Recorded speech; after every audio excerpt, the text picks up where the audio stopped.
Знаете ли, че българин е създал шестият сърдечен тон и как така момче от София печели награда за конкурс за създаване на дигитално говореща книга? Ако се чудите, ще разберете в това видео. Затова останете до края. Здравейте, скъпи приятели! Аз съм Т13 и добре дошли в поредното видео. Днес ще разберете 10 българина, които са изобретили неща, които са спомогнали на целия свят.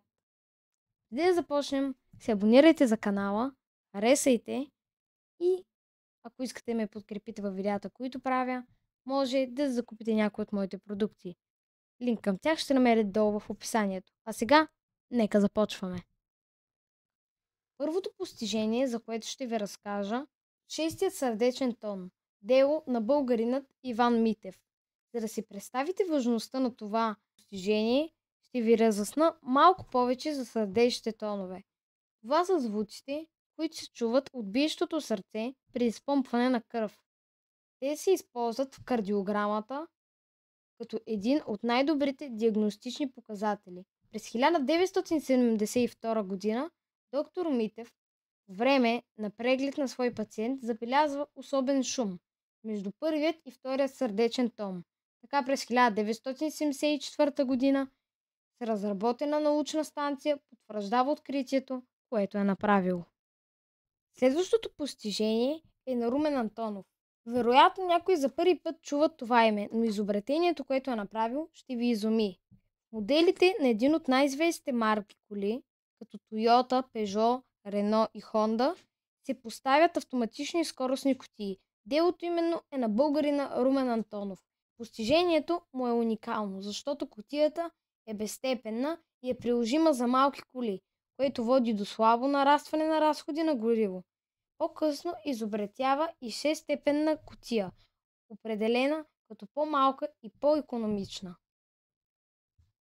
А сега нека обърнем внимание на едно коренно различно постижение. То не е в сферата на науката и е дело на жена. Името на тази българка е Райна Касабова, а в историята остава като първата жена в света, участвала в боен полет.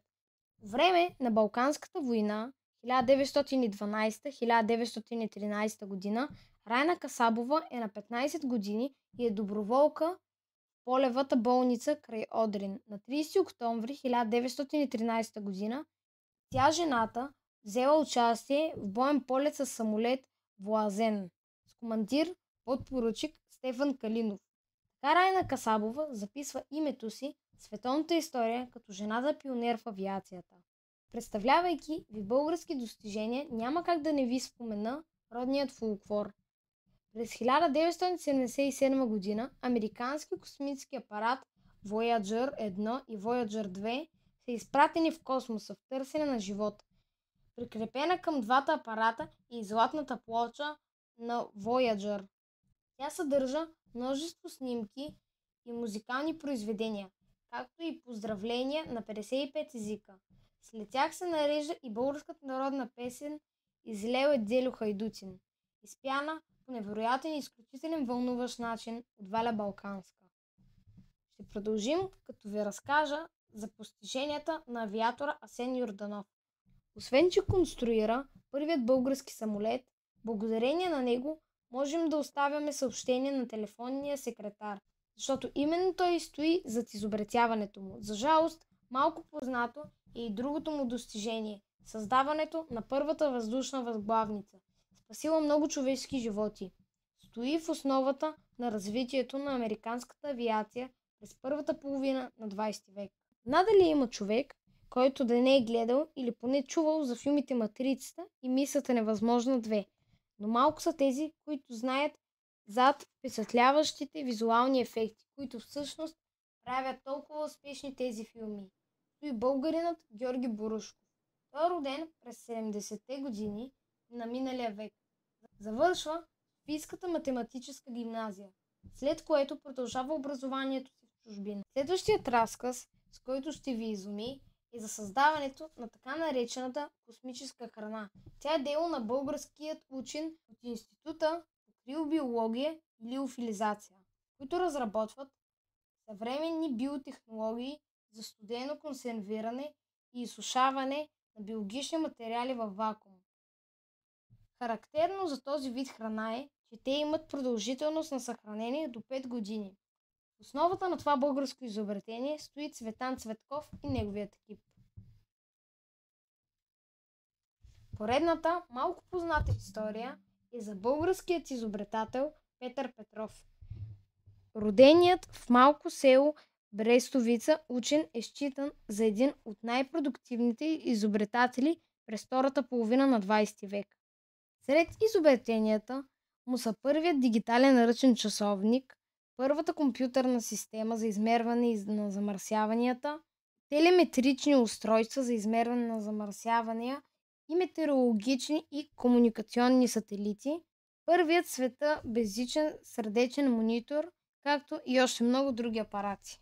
Надали има човек, който поне веднъж седмично да не се опира до услугите на фотокопирните машини. Дали сме се замислили някога кой стои за този удобен за всички ни уред? Създаването на тази техника става възможно благодарение на откритието на фотоелектронното състояние на веществата, направено през 1937 година от академик Георги Наджаков.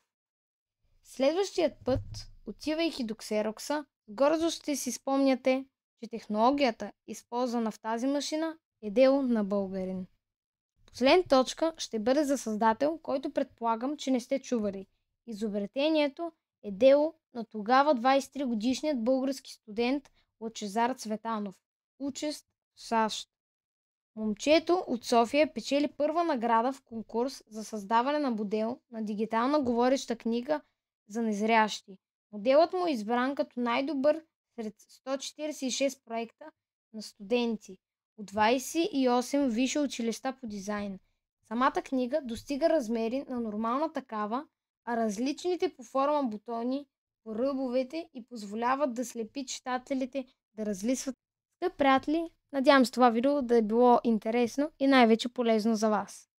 Ако искате още, подкрепете ме, като се абонирате, харесате и може да си купите от моите продукти, за които оставам линк долу в описанието. Пожелавам приятен ден и ще се видим отново. До скоро!